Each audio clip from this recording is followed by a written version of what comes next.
Nous allons d'abord écouter Audrey, nouvelle dans le comité pilote du collectif. Elle a travaillé 10 ans comme responsable des ressources humaines dans l'entreprise Bouygues.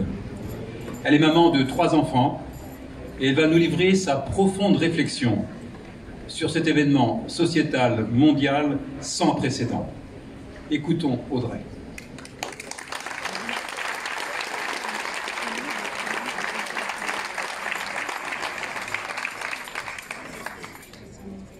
Non, ça va aller. Ouais, je te remercie.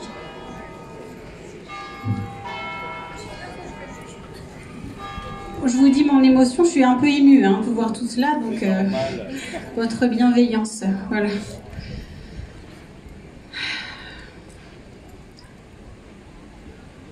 Cela a été rude pour moi de préparer ce discours. Tellement d'angles de vue, de souvenirs qui reviennent et l'envie d'être percutante et compréhensible par tous. À l'heure où j'écris ce témoignage, il y a 2 mouvements en moi, comme 2 élans. Un premier élan qui est celui de la conscience, celle qui s'élabore et qui a envie d'être juste et claire. Un autre élan qui est celui de l'amour et celui de mon cœur, qui viendrait comme allumer vos cœurs, allumer l'étincelle de vie en chacun de vous, un élan qui veut englober, nourrir et relier. Je vais commencer par l'élan de ma conscience. Le mouvement qui se propose est celui de vouloir faire prendre conscience qu'il n'y a pas de vérité et qu'il n'y en a jamais eu. Il n'y a pas de bon, il n'y a pas de mauvais, il n'y a pas de gentil ni de méchant. Il n'y a que nous et nous-mêmes face à nos propres peurs, nos systèmes de croyances erronés, nos constructions mentales limitantes, nos éducations, le monde, le système, les systèmes que nous avons construits, nourris, en lesquels nous avons cru et que nous continuons à nourrir, auxquels nous consentons de manière consciente ou non. Nous jouons le jeu. Et plus nous évoluons, plus nous en prenons conscience. Je vous dis cela car pour ma part, durant cette crise, je me suis vraiment pris une bonne claque. Une claque d'humilité et de conscience. La conscience qu'en fait, il y avait tellement d'endroits où je n'avais pas mis de conscience sur beaucoup de sujets que je vais vous présenter. Par exemple, la conscience alimentaire.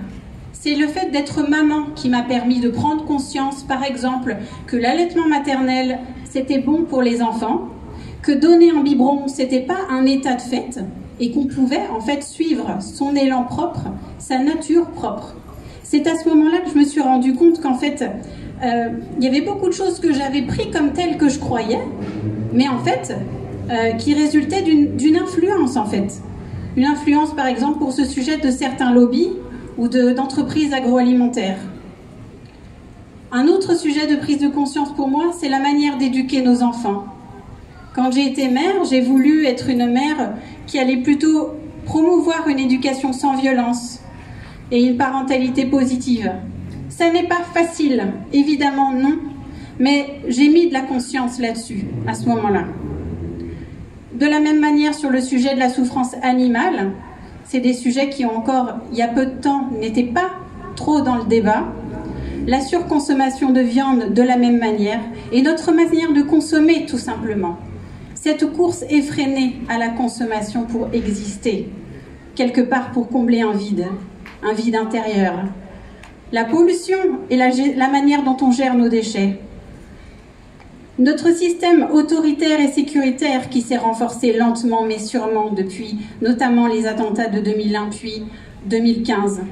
Qu'étions-nous prêts à faire au service de notre sécurité physique? Qu'étions-nous prêts à consentir?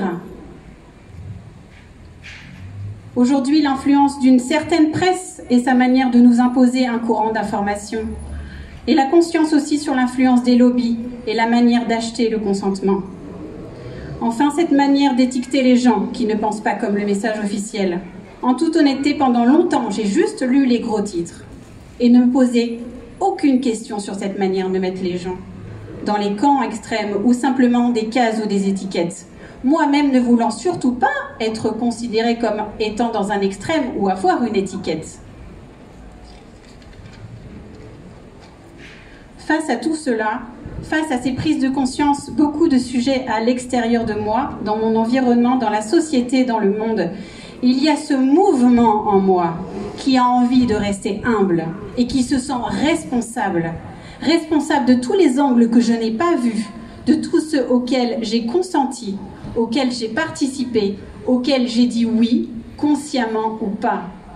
C'est extrêmement important de prendre conscience de notre pleine responsabilité, de ne pas la nier, de la regarder en face pour au maximum entrer en soi, face à ce qui se joue, et de ne pas jouer, à mon sens, le jeu de la division, le jeu de la peur instrumentalisée. À titre d'exemple, aujourd'hui, comment est-ce qu'on peut en vouloir aux jeunes qui hésitent à se faire vacciner alors qu'ils ne sont pas en risque? Ont-ils le même niveau de conscience que nous? Ne sont-ils pas dans une certaine forme une envie de vivre leur liberté selon le niveau de conscience de là où ils sont? Ne soyons pas si jugeants avec eux ou avec d'autres qui ne pensent pas comme nous, car c'est aussi le reflet de la manière dont nous nous jugeons nous-mêmes, et c'est d'une grande violence. Arrêtons de nourrir le jeu de la division et en conscience, décidons pour nous-mêmes. Aujourd'hui, c'est le mouvement de la crise qui se propose dans nos vies. Comment réagir? Pouvons-nous voir à quel point il y a là une magnifique opportunité à évoluer, à changer, à continuer de mettre de la conscience sur ce qui se joue en nous et à l'extérieur de nous. Mon ressenti dans l'énergie, c'est que depuis 18 mois, il y a une force énorme qui me met de nouvelles lunettes à chaque jour sur ma réalité. Comme si chaque jour, un éclairage nouveau était là. Une zone d'ombre mise en lumière, la mise à jour d'un angle mort. À propos, par exemple, de la relation à soi, comment est-ce que je prends soin de moi? Depuis quel endroit suis-je amenée à prendre des décisions? Quelle est ma relation à la peur? Comment je me positionne à propos de ma santé, de la manière dont je me soigne, dont je prends soin de mes enfants, de mes proches?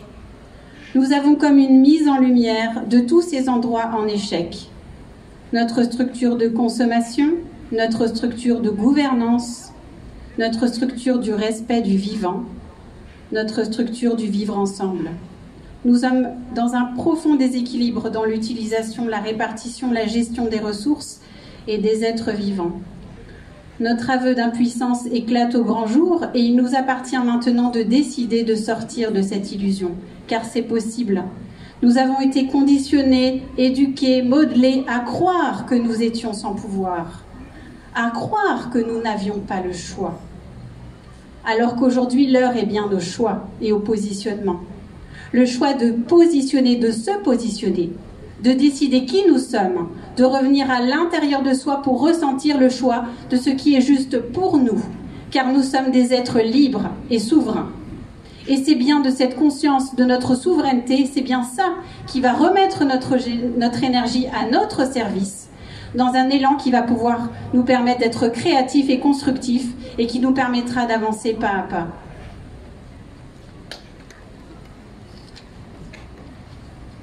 Maintenant, le deuxième mouvement qui s'est invité, c'est le mouvement de mon cœur. C'est l'élan d'amour. L'élan de mon cœur a envie de s'unir au vôtre et de vous dire que j'entends. J'entends la souffrance, j'entends les difficultés, j'entends les isolements, j'entends la solitude, j'entends les pleurs, j'entends la force de ce pouvoir qui veut écraser, qui ne se cache plus à tous les niveaux de la société. Je vois et je ressens le déferlement de ce pouvoir qui veut éteindre. Nous ressentons tous cette pression, cette hyper-pression de ce courant qui ne nous laisse pas le choix en apparence. Même ceux qui acceptent ne le font pas dans le confort. Nous sommes bousculés, balayés. Et ici et maintenant, dans l'énergie, en ce lieu, je vous envoie le soutien. Mon soutien et celui du collectif Santé Mauges. Je vous envoie la force, l'élan et le courage du souverain. Et je vous dis en mon nom et au nom du collectif qu'il est temps. Il est temps de se soutenir. Il est temps de se relier, de créer un réseau d'humains bienveillants, fiers d'être eux-mêmes, dans la paix et la non-violence. Il est temps d'activer la magie du lien. Il est temps d'activer la magie du soutien.